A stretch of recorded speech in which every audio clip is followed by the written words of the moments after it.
You may pick up a couple of things that may just help save your life. Hella cravings for some fries. How did one push up in a crowd? Hello from the other side. G'day. Analytics say most people watch my videos for just over 2 minutes. With this one, I'd ask you to watch to the end because you may pick up a couple of things that may just help save your life. As some of you would know, I had a heart attack last week. Well, good morning from the Royal Brisbane Hospital in Brisbane. Apparently I had a heart attack a few nights ago and I was rushed to hospital in an ambulance. To say that came as a surprise, well, obviously it was. So I'm putting together a couple of factoids that, as far as I know, are accurate. Do your own research on everything. But here's what I've learnt, and I'd like to impart it to you all to take seriously. So here we go.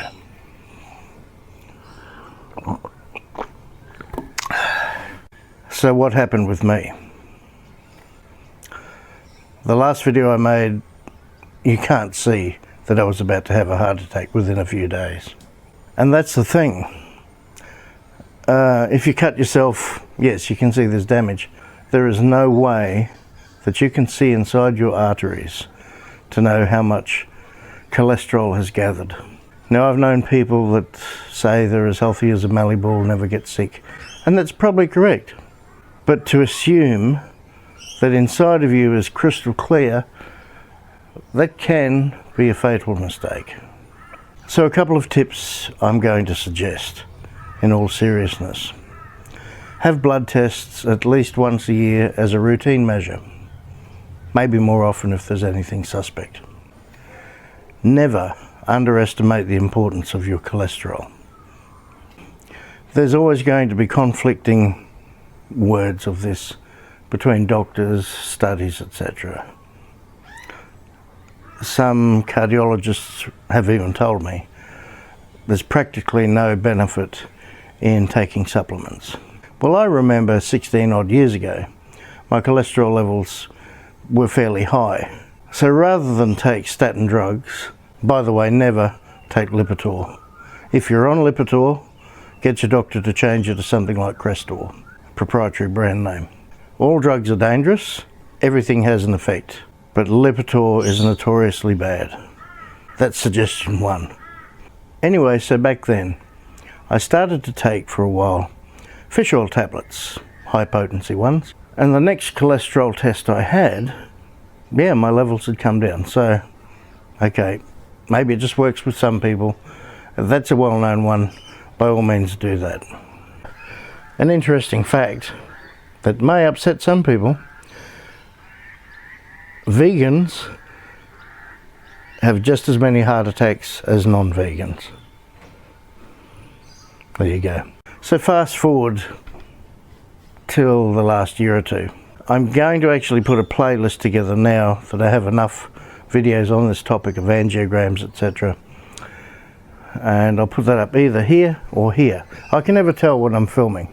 Okay, but it's up here somewhere. Shortcut to that. So my cholesterol levels were a little high, not alarmingly so, but not enough to especially warrant going back onto cholesterol medications, which I'd been off all medications for a couple of years. Okay, so what actually happened? Let's get to this point. What actually happened a week ago last night? I've been working on my Land Cruiser. I cut out the rust on the roof again because I do want to sell it because, yes, the money would be handy. Such things as retiring this faithful old jumper. Unless I do a crowdfunding for that. Replace my faithful jumper. Been working on the Land Cruiser, cut it all out, did it properly, put steel in, fiberglassed it, was building up layers of body filler, ready to paint. There was a lot of sanding I did. The cheap Chinese mask I had was loosely fitting, if at all. So I breathed in a lot of that. I got body filler on my fingers, and it's really horrible stuff if you've ever used it. So I just cleaned it off with acetone, being aware that perhaps I might feel a little bit ill later, because everything you put onto your skin does absorb into your bloodstream. So anyway, I finished that just before 5 p.m. Then I went and sat at my computer for a while. And about half an hour later, I just suddenly felt really, oh no, I'm going to vomit. And I hate that feeling. I'm sure you all know what that's like. So I got a bucket and went into the bathroom, and yeah, sorry for the grossness, but sometimes with humans there is gross aspects. Put it politely, I vomited my guts out 4 different times. I ended up dry reaching about 2 more times. I cannot tell you how bad I felt. I just felt so horrible.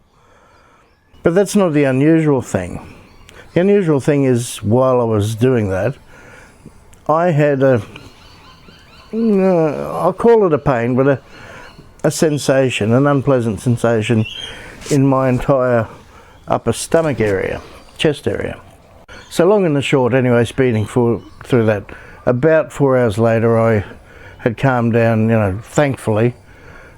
The feeling of being sick passed. And then I was finally able to eat something, because I hadn't eaten really much in 2 days. So I made myself a ham sandwich.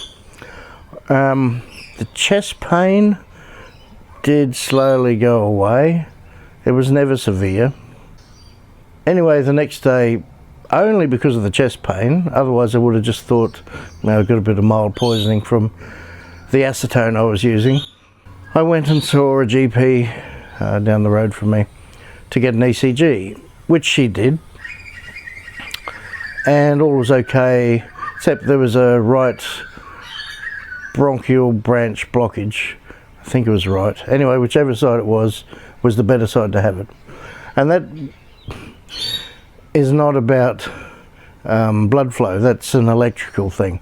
I think basically, and I'm going to use all basic terms for 2 reasons. One is I can't remember the proper terms, and there's heaps of videos that will take you right through that.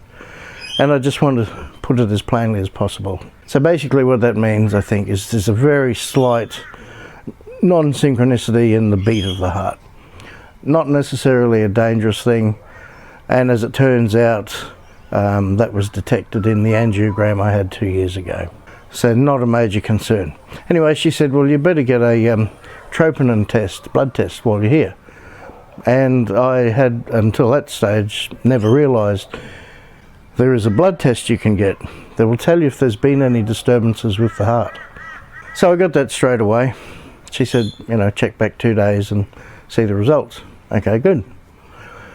I went home and did a little bit more on the Land Cruiser, making sure I had a proper mask this time and was more careful.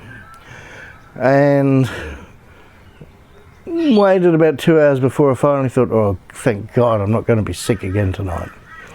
Anyway, around about 8 p.m, I just put the fry pan on to cook some dinner, and the doctor rang, obviously from home, and the pathology mob must have rung her. She said, call an ambulance right away, you need to go to hospital. And I went, what? And she said, otherwise you could drop dead. Well, that was not the way I planned to spend the evening. So I was frankly shitting myself. Oh God, I'd never ever wanted to go back to hospital as an inpatient. Did that 4 years ago when I nearly died from both lungs collapsing through a virus. Anyway, so yes, I did that. Ambulance came. I had a first responder come, which I didn't know there was a first responder. It's a voluntary thing. And she was very lovely. They waited there and the ambulance arrived pretty quickly, as they do. So they took me out to the ambulance and they put a cannula in my arm. I was just chatting with 2 women, both lovely people. So we went off to the hospital. I arrived, the doctor said your troponin levels are extremely elevated. Okay. Arrived at emergency on this really cool trolley, which they have now, which is like electric hydraulic. No more breaking their backs, lifting you up and down. Went through the first checkpoint. They said because they could access straight away electronically the blood results. They said typically most people's troponin levels are 10. Don't ask me 10 what. Yours are 5,800. They said you are so lucky to be alive. So you can imagine how I might have felt. Pretty shocked. It is a big shock. And I always thought that a heart attack was, you know, where you go, oh, suddenly it just takes you and you drop. Not necessarily. One thing I had the night before, both arms and across my neck were extremely achy. But I put that down to, I do have a trapped ulnar or ulvar nerve that's been detected when I had the carpal tunnel thing. So I thought that was that, because it does happen occasionally. I'd only ever heard of, well, sometimes with heart attacks you get a pain down your left arm.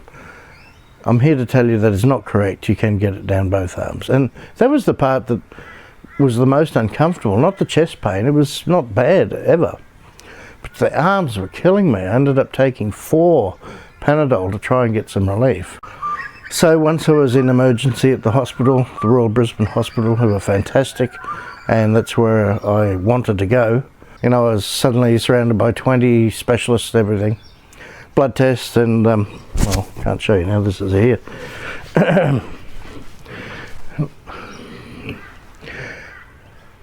Doctors are notorious for not being able to put needles in.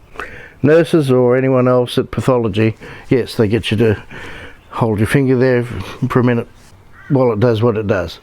Yeah. Anyway, long and short, horrible night. They moved me to 3 different sections, etc. Was supposed to get an angiogram. I'm all hooked up here with everything. There's my stats up there, and I've got a little one I carry around here. And they've just hooked me up to an IV drip, because shortly, hopefully soon, I'm going to have an angiogram to find out if there are blockages and to what extent. Best case scenario, they might give me medication and send me home. Hopefully today, but someone just said maybe they'll keep me in overnight anyway. They may put in stents if the artery is really blocked, or more than one blockage. So yeah, I'm a little bit out of it. I've had to have some Valium to calm down. All going well, unless they find something severe, which we don't want to know about. I should be home in a day or so. Hopefully today, but have to be realistic. Unfortunately, I waited all day without food the next day. They couldn't fit me in. Finally, late the next afternoon, having gone nil by mouth since 6 a.m. again, I had the angiogram. This is now my second angiogram. I did a video on the first one. I will link that and the other relative things in the description. So the main points I want to say to you, and I'm trying not to waffle, I'm just giving you an update as in what happened. You need to keep your eye on your cholesterol levels. So currently I have to take it totally easy for a week.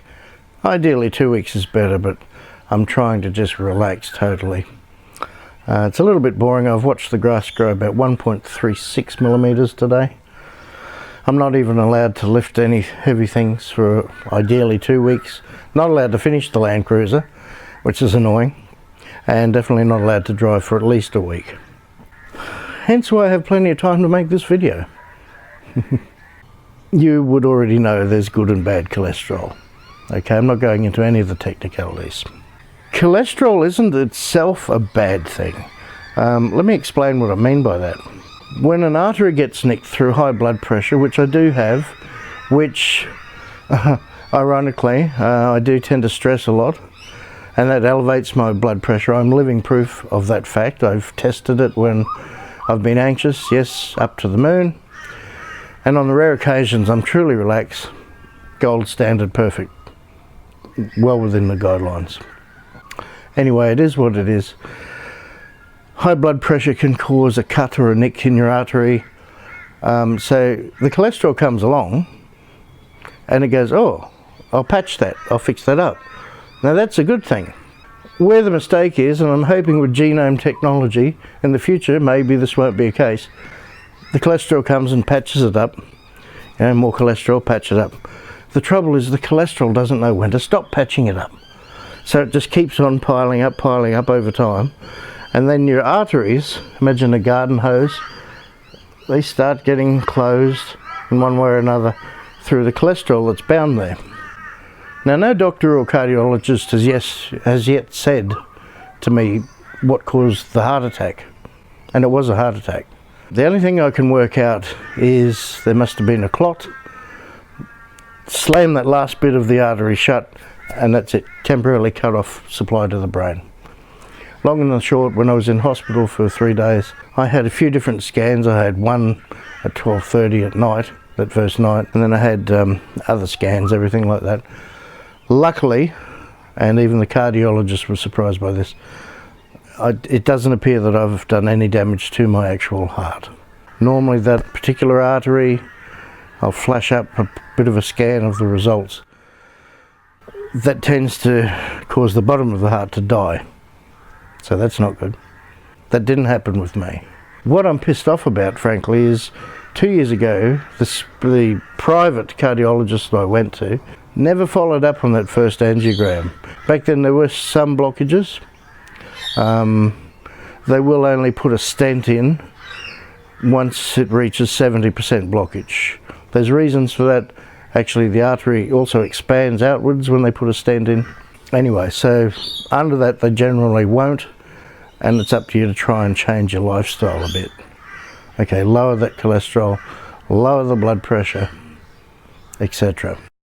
Also, if you are overweight like I obviously am, try harder to meet your ideal weight, because being overweight does also have a bearing on cholesterol.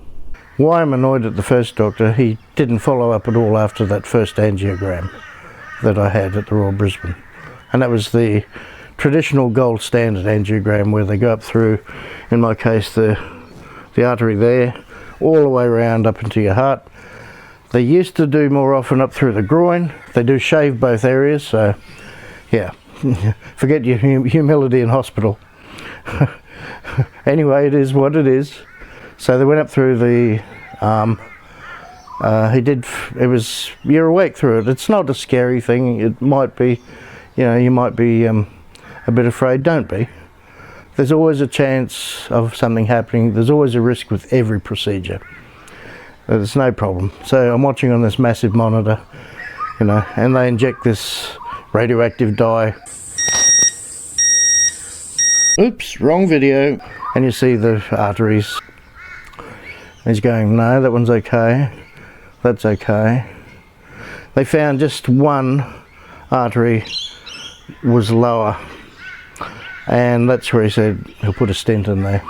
They used a medicated stent, which means I'm taking, amongst other tablets now, for 12 months you take this tablet.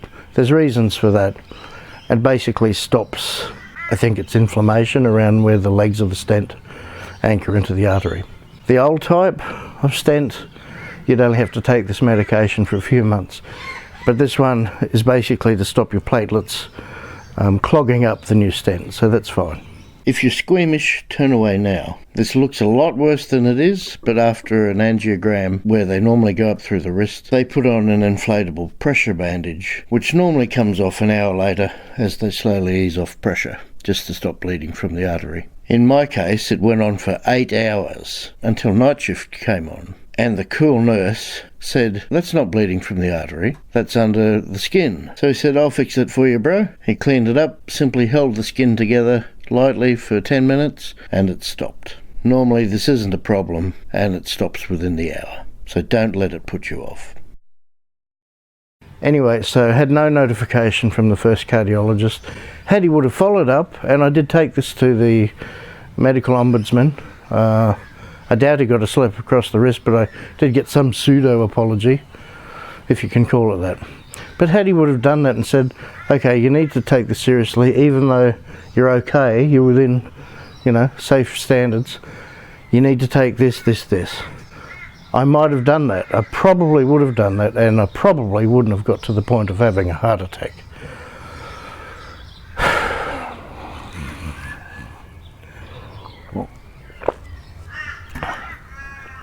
It has been quite an emotional ride.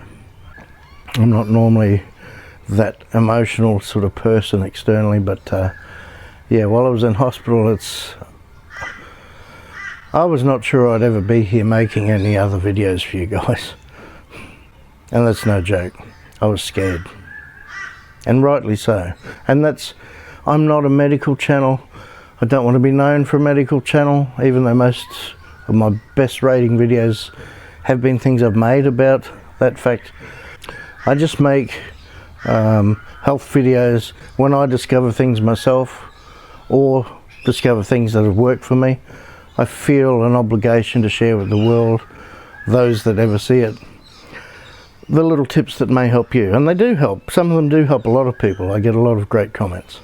Okay, I got a really stupid one a few months ago on one of the making colloidal silver ones saying, I never take advice from fat people. I'm using a machine to make colloidal silver. Go figure. Anyway. Okay, so what I'm basically saying to you is have regular blood tests, at least annually.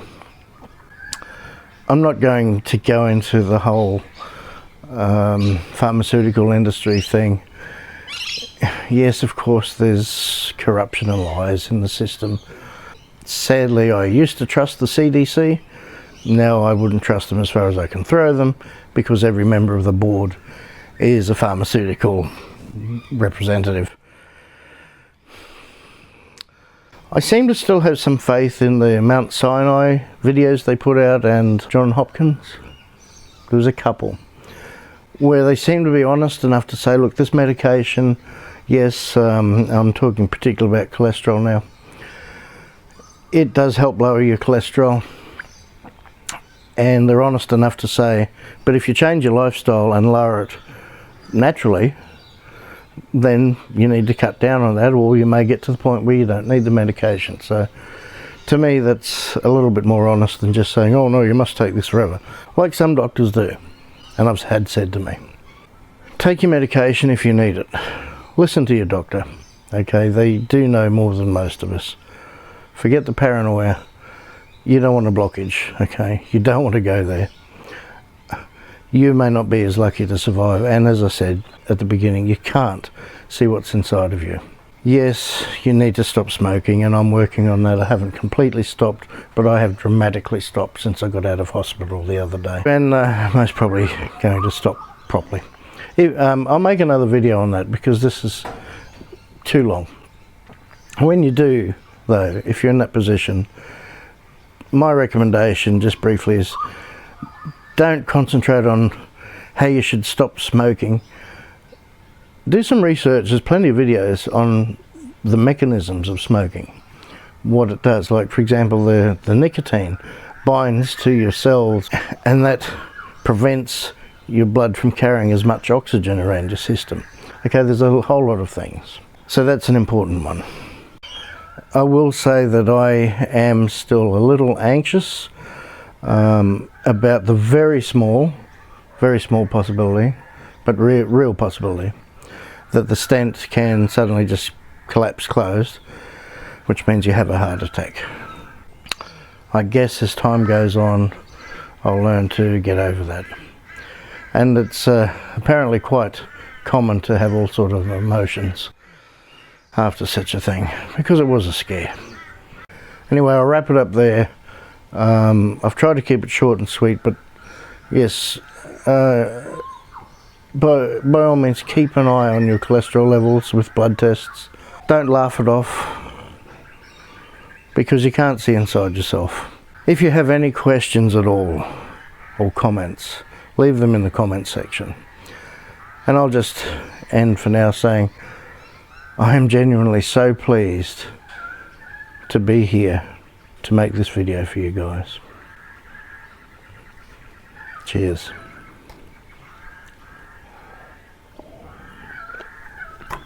If you or anyone you know experience unexpected chest pain, call an ambulance immediately. It literally can mean the difference between life and death. Hello, pizza late at night. I keep saying just one more slide. so hangry. Breakfast, dinner, and lunch in the ice